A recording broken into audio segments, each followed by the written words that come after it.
So now we're going to do systems of inequalities. And we're going to combine what we know about systems of inequalities and what we learned about solving equations with systems. So we're going to have two equations, two variables. So here we go. A zookeeper wants to fence a rectangular habitat for goats. The length of the habitat should be at least 80 feet. And the distance around it should be no more than 310. What are the possible dimensions? Now, if in doubt, always draw a picture. Okay? So, a rectangular habitat, length of the habitat, this right here is your length, this is your width, okay? So we have defining our variables, we've just done it. Here's our width, here's our length. Now we're going to write a system of inequalities. We want the length to be at least 80 feet. So, at least means that the length has to be greater than or equal to 80. See what I did there? At least. So it has to be at least 80. Length has to be at least, so greater than or equal to. Now it says the distance around. What does that mean by distance around? The distance around is the perimeter. Okay, and how do I find perimeter? Well, I add all the sides. So it'd be L plus W plus L plus W. And we can also write that as 2L plus 2W. Okay, you can memorize this or you can just go from here and make it work, not a problem. So now what that means is we want the perimeter to be no more than 300. So I take my perimeter, 2L plus 2W, and I want it to be no more than, so less than or equal to 310. Okay, now we're going to graph these two inequalities. This one right here, not a problem. Oh, hey, let's go down here.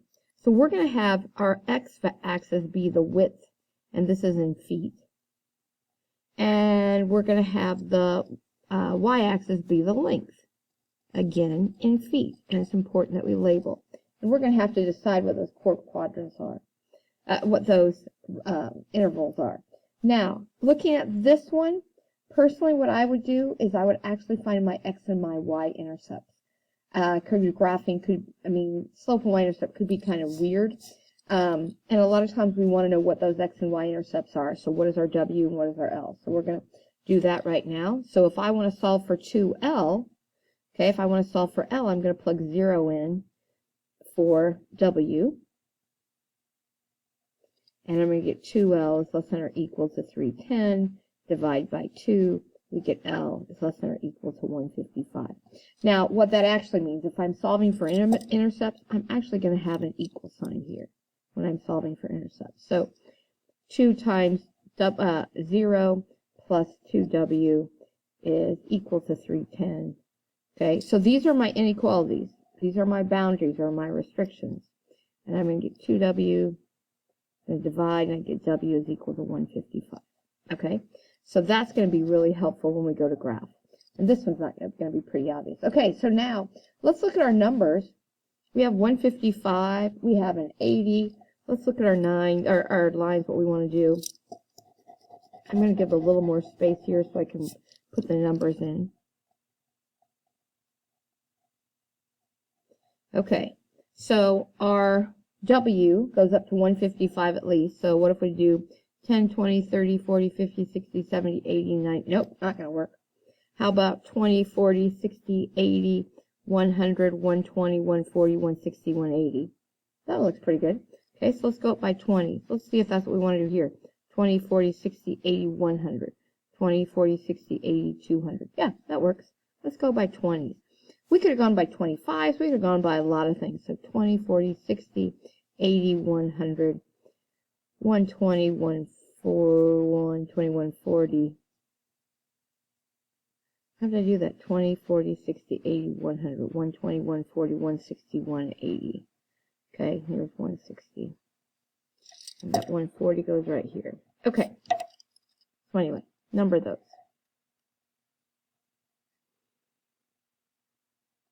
Okay, we get the idea. So here we go. We're going to plot it. Y is greater than or equal to 80. Oh, let's get our two different colors. So Y, because these are inequalities. So 80, 20, 40, 60, 80. Right here, I'm going to have a horizontal line, Okay, I'm going to make it kind of thick so we can see it. And it says YL is greater than, so it is bigger. So that would be shaded up here. Okay. Now on this one, what we're going to do is we're going to plot the X and the Y intercept, the L and the W. So for L, that's 155. Well, here's 60. Here's 150. So someplace about right here. That's close enough. 100, 120, 140, 160. So this is 140, 160. So 55 again would be about right here, we'll say. We're going to take out our straight edge. And this is also a solid line. Okay. And I want it to be smaller. So this is smaller. So if I were to solve for L, so let's just look if I had it in slope-intercept form. Divide through by 2. L is less than all of this. What's that? 2W, so that'd be W plus 155. So if I were solving it using slope y-intercept, but this tells me where I'm going to go. I'm going to go below. So what do they have? The same. This little triangle right here. Okay, that's what is going to be the same. Now, it says possible dimensions, and that's the whole thing that makes these so wonderful, is that we can look at what are the possibilities we could have. And this feeds right into what we're going to do tomorrow, which is linear programming. What are some possible solutions? So I could have a 20 and an 80, because that's part of my solution. So I could have a 20 by 80, because it has to be at least 80, and everything up here will be. I could have a 20 by 100.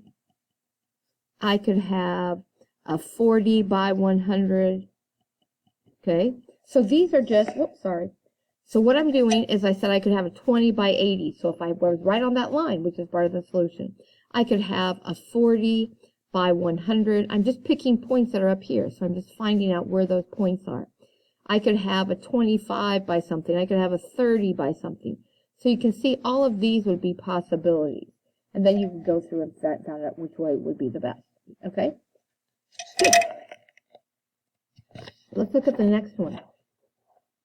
In basketball, you score 2 points for a field goal. Okay? And then 1 point for a free throw. Field goal in basketball is just that you're shooting, not a 3-point. This is just a 2-point shot. So it's not a field goal like you kick it in football. This is actually just you're shooting the ball.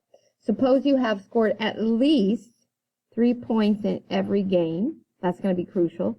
And have a season high of 15 points in one game. In one game.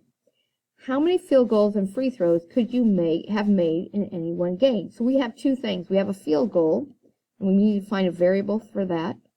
And we have a free throw. So we can't use F. So we could use G and T. That would work. Field goal and free throw. Okay. So let's write a system of inequalities.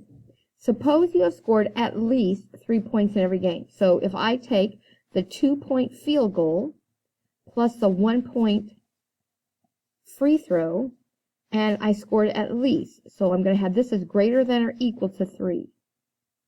Okay? Then I'm going to have that my season high was 15. So the highest I ever scored was 15. So I have to be less than or equal to 15 with my two goals and my 3 free throws. Okay? So look at this. You can probably already see kind of what's going to happen. But let's solve for T. T is going to be greater than or equal to negative 2G plus 3. Here, again, all I'm doing is subtracting 2G. T is less than or equal to negative 2G plus 15. So what do you notice about these two? Do you see how they have the same slope, but different y-intercepts? So we already know these are going to be parallel lines. These are going to be parallel lines. Okay? So now let's make this, and I already decided the free throws was going to be my y. And field goals is my x-axis. And we could have decided whatever. Now on this one, do we have enough? We have to get all the way up to 15 on my y. 1, 2, 3, 4, 5, 6, 7, 8, 14, 15, so close, so close. So let's go by maybe 2s. 2, 4, 6, 8, 10, 12, 14. Oh yeah, now we have plenty of them. Okay, so we're going to go by 2s.